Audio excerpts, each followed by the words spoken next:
Hey team, Coach Alexa here.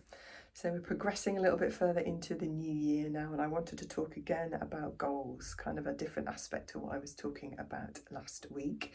And it's around how to space them out throughout the year. So often when I start working with a runner, sometimes they come to me with a bit of a list of races, and I'm like, oh my goodness, look at that. And one of the first things I try and do, I'm quite a visual person, is try and map them out on a kind of calendar, basically. So you can sort of scroll up and down and visually see the spread of different, events or races or goals or whatever it is across the year. And then kind of work out, well, how does the training actually fit around that? And sometimes people come to me with such an impressive length of different things that they've already maybe booked or signed up for them. I'm like, oh, it's going to be an interesting prioritization act across those about which are primary goals and which are basically some races that might just be treated as kind of easy training runs. So it's important to think about how stuff spreads out and how stuff complements each other as well. If you've got a massive ultra, which is your A goal, it might not be quite so sensible to think in the same 5, 4 or 6 month period to be also nailing your road half marathon PB.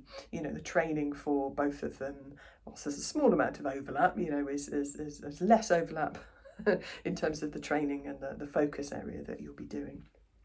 General rule of thumb is the longer the distance or the time of the race, the longer gaps you need to leave between them. So you can do a 5K far more often throughout the year than you can a marathon or particularly an ultra.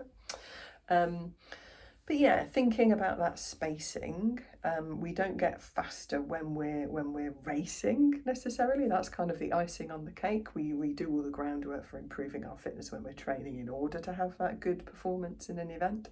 So you need to kind of factor that in, allow time for a good base and specific training to be built in different stages in order to get the best out of yourself on race day. So yeah, again, any thoughts on that and thoughts on your race calendar for the year, pop them in the comments down below.